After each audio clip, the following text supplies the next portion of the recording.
സാധാരണ നമ്മളൊക്കെ രോഗികളാകുമ്പോ നമ്മളെ സന്ദർശിക്കാൻ വരും മനുഷ്യന്മാർ, സുഹൃത്തുക്കളൊക്കെ വരും. രോഗ സന്ദർശനം സുന്നത്താണ്. അവരുടെ അടുത്ത് ചെന്നിട്ട് അവർക്ക് വേണ്ടി ദുആ ചെയ്യണം, രോഗികൾക്ക് വേണ്ടി പ്രാർത്ഥിക്കണം.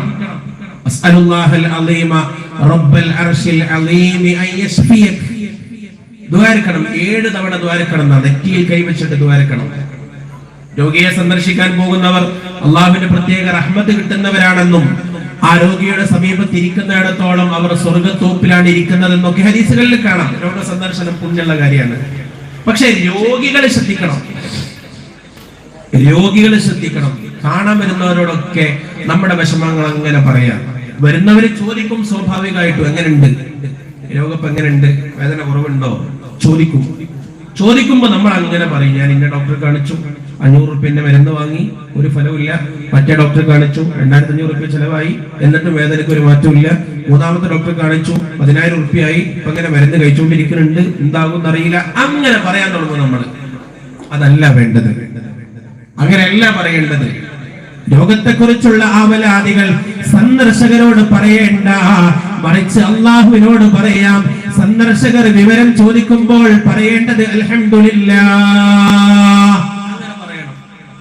കാണാൻ വരുന്നവര് ചോദിക്കുമ്പോൾ അൽഹംദുലില്ലാഹ്, കുഴപ്പമൊന്നുമില്ല, അൽഹംദുലില്ലാഹ്, പ്രയാസമൊന്നുമില്ല, അൽഹംദുലില്ലാഹ്, ഇങ്ങനെ പറയാൻ കഴിയണം.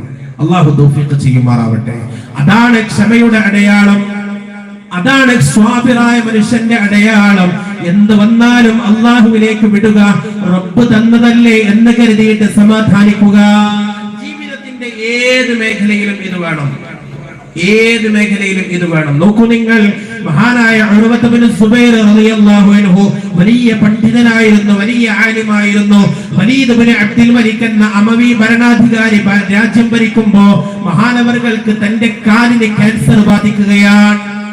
ഉർവത്ത് ബിൻ സുബൈർ റളിയല്ലാഹു അൻഹു അന്നത്തെ ഭരണാധികാരി വലീദ് ബിൻ അബ്ദുൽ മലിക് ആണ്. വലിയ പണ്ഡിതനായതുകൊണ്ട് തന്നെ വലീദ് ഈ രോഗവിവരത്തെ കുറിച്ചറിഞ്ഞപ്പോ ഉർവ റളിയല്ലാഹു അൻഹുവിനെ തന്റെ കൊട്ടാരത്തിലേക്ക് കൊണ്ടുവരാൻ പറഞ്ഞു. കൊട്ടാരത്തിലേക്ക് കൊണ്ടുവന്നു. അദ്ദേഹത്തെ കൊട്ടാരത്തിലെ ഡോക്ടർമാർ പരിശോധിച്ചു.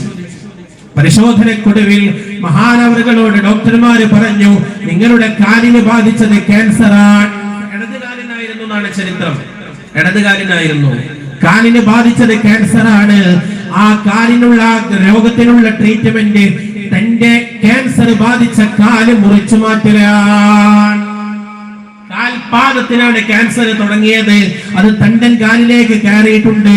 ഇനിയും മുകളിലേക്ക് പോകാൻ സാധ്യതയുള്ളത് കൊണ്ട് ട്രീറ്റ്മെന്റ് എന്താണെന്നറിയോ? ഇടതുകാലിന്റെ മുട്ടിന്റെ താഴേക്ക് മുറിച്ചു മാറ്റണം. മഹാനവറുകളെ സമ്മതിച്ചു. ആയിക്കോട്ടെ, ട്രീറ്റ്മെന്റ് അല്ലേ, സമ്മതിച്ചു. ഡോക്ടർമാർ മഹാനവറുകൾക്ക് ഒരു മരുന്ന് കൊണ്ടുവന്ന് കൊടുക്കുന്നു. കാല് മുറിക്കാൻ പോവല്ലേ, വേദന അറിയാതിരിക്കാൻ അനസ്തേഷ്യയുടെ സ്ഥാനത്ത് അന്നുണ്ടായിരുന്ന ഒരു മരുന്ന് കൊടുക്കുകയാ, ബുദ്ധി പോകാൻ, വേദന അറിയാതിരിക്കാൻ വേണ്ടി. മഹാനവറുകൾ ചോദിച്ചു, എന്താണിത്, നിങ്ങൾ എന്താണ് ഈ കുടിക്കാൻ തരുന്നത്? പറഞ്ഞു, നിങ്ങൾക്ക് വേദന അറിയാതിരിക്കാനുള്ള മരുന്നാണ്, നിങ്ങളുടെ ബോധം കെടുത്താനുള്ള മരുന്നാണ്. മഹാനവറുകൾ പ്രതികരിച്ചു, ബോധമുള്ള സമയത്ത് ബോധം പോകാനുള്ള മരുന്ന് ഞാൻ കുടിക്കൂല. എന്റെ അഖിൽ അല്ലാഹു തന്നതാണ്, എന്റെ ബുദ്ധി അല്ലാഹു തന്നതാണ്. ഈ ബുദ്ധി നശിപ്പിക്കുന്ന മരുന്ന് ഞാൻ കഴിക്കൂല, എനിക്കത് വേണ്ട. മഹാന്മാർ അങ്ങനെയായിരുന്നു. അവരുടെ ഓരോ സെക്കൻഡും ദിക്റാണ്, ഓരോ നിമിഷത്തിലും ദിക്റ. ബോധം പോയാൽ ദിക്ർ ചൊല്ലാൻ കഴിയില്ല. മഹാനവറുകൾ പറയുന്നു, തങ്ങൾ പറയുകയാ, ഞാൻ നിസ്കാരത്തിലേക്ക് പ്രവേശിക്കാം. കിടന്നുകൊണ്ടല്ലേ സുന്നത്ത് നിസ്കാരമാണ് നിർവഹിക്കുന്നത്. നിസ്കാരത്തിലേക്ക് പ്രവേശിച്ചാൽ നിങ്ങൾ എന്റെ കാല് മുറിച്ചു മാറ്റിക്കോളൂ, പ്രശ്നമില്ല. മഹാനവറുകളെ തക്ബീർ കൊട്ടി നിസ്കാരം തുടങ്ങിയപ്പോൾ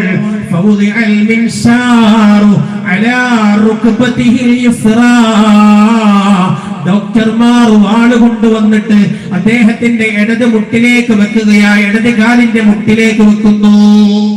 മിൻഷാർ എന്ന് പറഞ്ഞാൽ പഴയ കാലത്തൊക്കെ മരം വീരാൻ ഉപയോഗിച്ചിരുന്ന വാളുണ്ട്, 2 ഭാഗത്തും ഓരോരുത്തരും പിടിച്ചിട്ട് ഇങ്ങനെ ഈർന്നെടുക്കുന്ന വാള്, അതിനാണ് മിൻഷാർ എന്ന് അറബിയിൽ പറയാം. പഴയ കാലത്തുള്ള ട്രീറ്റ്മെന്റ് അല്ലേ. 2 ഡോക്ടർമാർ ആ ഒരു വാള് കൊണ്ടുവന്ന് വെച്ചു, അദ്ദേഹത്തിന്റെ കാല് മുറിച്ചെടുത്തു. എന്നിട്ട് രക്തം നിൽക്കാൻ വേണ്ടി നല്ല തിളച്ച എണ്ണ കൊണ്ടുവന്നു. ആ എണ്ണയിലേക്ക് തന്റെ കാല് മുക്കി വെച്ചു.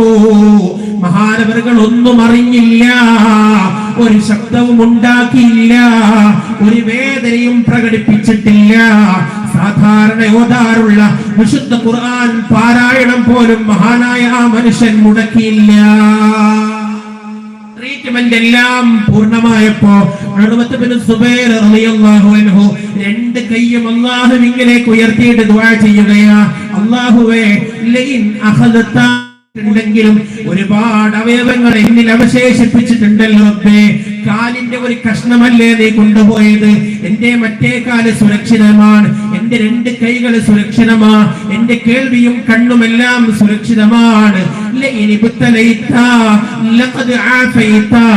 നീ പരീക്ഷിച്ചിട്ടുണ്ടെങ്കിൽ റബ്ബേ നീ തന്നെ എനിക്ക് ആഫിയത്തും തന്നിട്ടുണ്ടല്ലോ.